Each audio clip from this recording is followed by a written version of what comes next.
Hey, Nick here, and I'm going to give you a quick overview of what is to come in the Wolfden ecosystem. And the number one question, the number one problem that we have set out to solve is why do people lose in crypto? And the main reason is because people are getting wrecked. And the reality is that there's so much upside without the risk of getting wrecked, right? Then you don't need to lose your ass. And so the question people are asking is, how do I get rich? How do I get wealthy? How do I achieve my goals? How do I reach my destination? And so on and so forth. But crypto has so much upside that it is far more important not to get wrecked. If you play relatively broad strokes and don't get wrecked, you will accelerate your wealth. Okay? Now, what I'm going to do is I'm going to share the underpinnings. It's going to be a very short video, and it's just going to plant some seeds as to what's coming over the next couple days and weeks. Most of this will be live for Wolfie's holders. So if you hold the Wolfie token, you'll have access to these lives. We'll have dialogue, all that stuff. But I'm just going to plant these seeds so that they are in your brain and you can be aware of some of this language. Right? Here's the underpinnings. Okay, the foundational reasons people are getting wrecked when they don't need to. The first is they have an intractable problem, right? And I will explain each one of these, and I will do separate videos that shows examples, how to recognize it, how to prevent it, and all that stuff. I'm just introducing them here, okay? So the first is the intractable problem. The second is FOMO and urgency. The third is people are deploying MicroStrategies that are diametrically opposed to macro beliefs. That's a really, really important one. I'll break that down shortly. Frequency of exposure. They're staring at the chart all day, and they don't know how to process it emotionally, and they're taking an asymmetric risk, which is the point of crypto, but it's to the wrong side. They're actually taking risks that have more downside than upside, and I'll break that down as well. So those are the main 5 things that if you can identify them and hedge against them, you will make a lot of money in crypto. So the details are not nearly as important as learning to appreciate when bad things don't happen. That's what happens when you have explosive upside, is you don't need everything to go right, you just need to not blow yourself up in the process. Which I talk about in my book, which I'll link in the description below. Okay? So the intractable problem, what this means is we don't know what we're solving for. I'll do a whole video training on this with some Q&A, but the foundation is somebody says, what's the best strategy in crypto? And the answer is it depends. Are you trying to pay for your wedding in a year and a half? Or are you trying to pay off your mortgage in 30 years? Those are 2 very different timetables with different strategies, right? So the intractable problem is, how do I get more? That is an impossible problem to solve. It's like chasing the horizon, right? But if we say, how do I generate an extra 55 grand in 7 months? Once we define the variables, we take the multivariable problem, we make it solvable. If we say, how do I make $3 million in 10 years extra so that I can retire with my family and my wife can retire, we can spend time together, that's a solvable problem, right? So most people have an intractable problem. They don't know how much risk to take. They don't know how much more they need. They don't know what relative or absolute numbers they need to pull. So they just chase more. And again, the only way to find out how far you can go and how fast you can go is to go until you keel over and die. And that's what people are doing in crypto, right? We have to turn it into a solvable problem. We have to identify the variables that can be defined and solve for the rest. Right, and I'll break that down. The best way to get a handle on that is the Certainty app, certaintyapp.com. You get a free account. I'll show you how to use it. Go check it out. Again, the account's free. This will turn everything into a solvable problem for you. Okay, second one's FOMO and urgency. FOMO and urgency. I have a lot to say about this. I'm not going to go super deep, but here is what I want to tell you right now.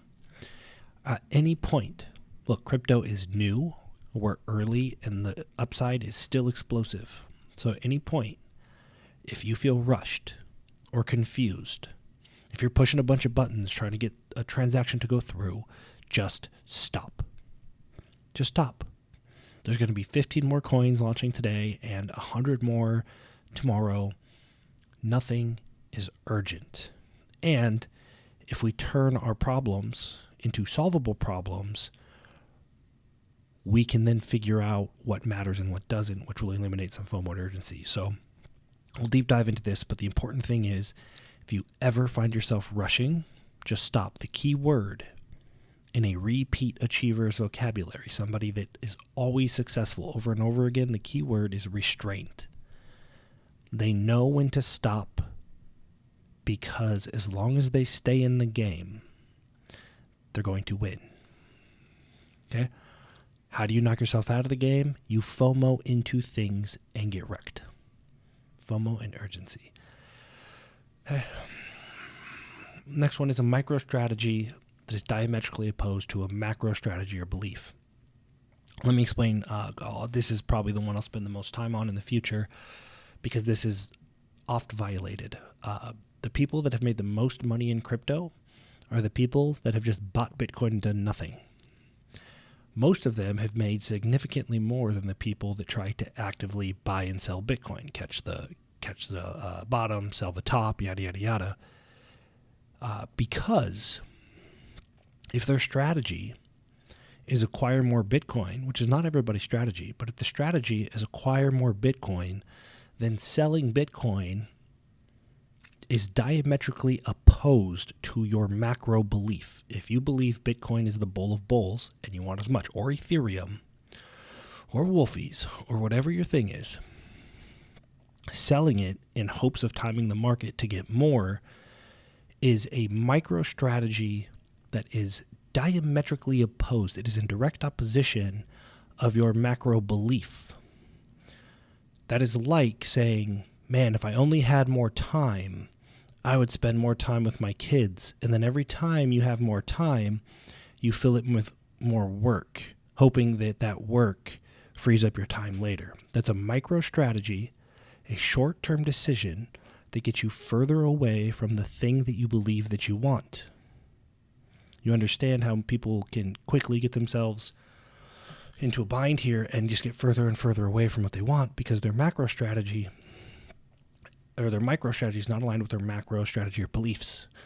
So you have to get clear on your macro beliefs, which come from turning an intractable problem into a tractable one. Okay?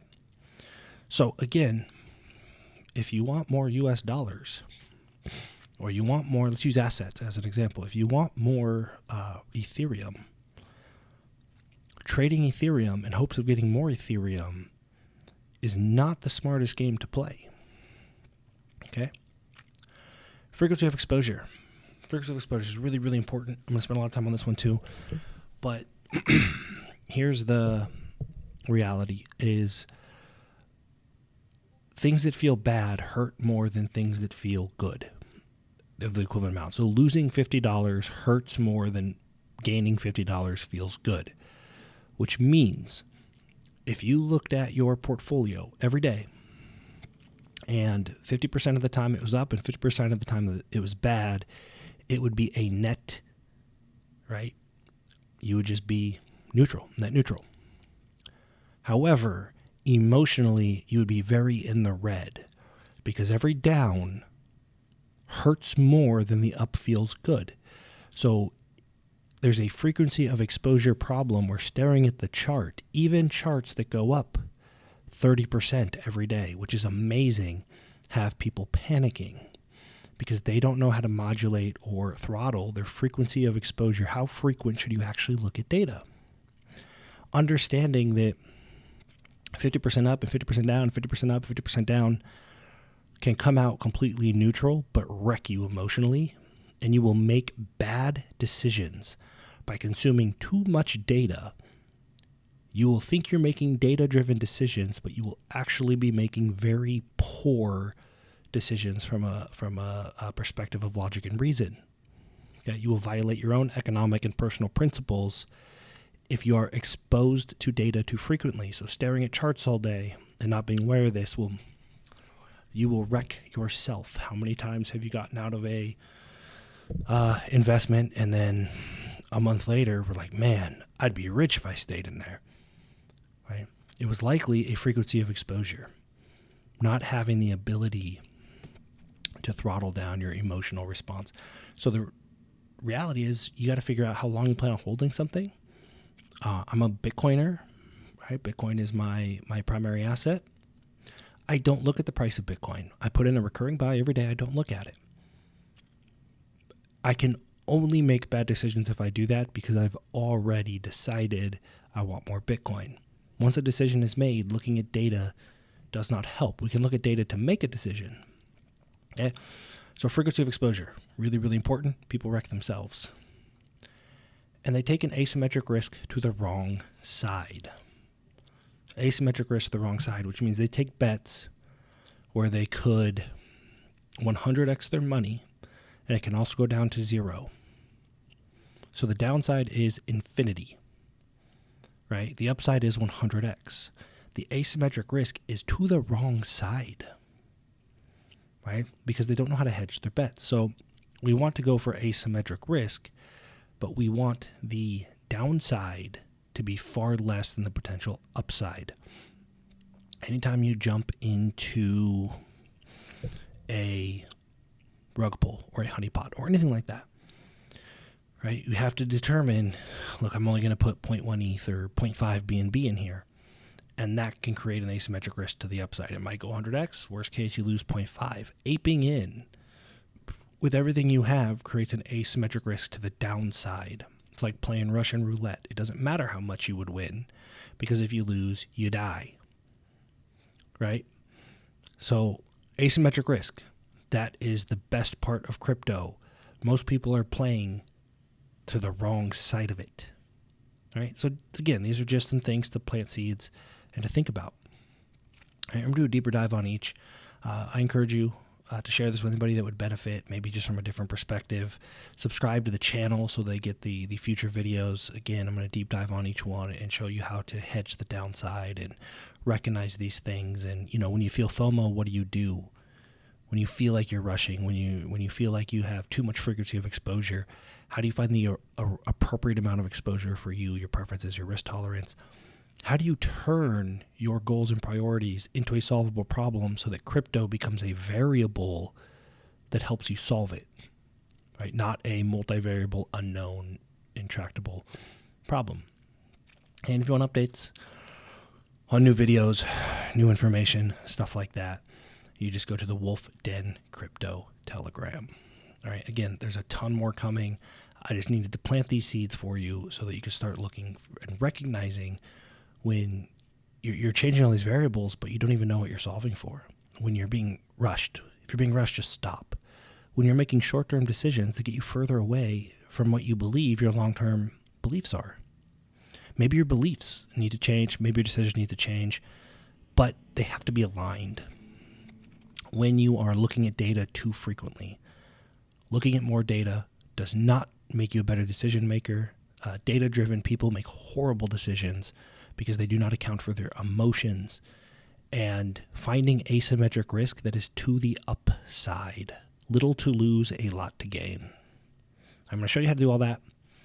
And in this Telegram, we have a great team of experts that are experts in different things that will be sharing how to use crypto to solve this solvable problem once it becomes one. So see you on the next one.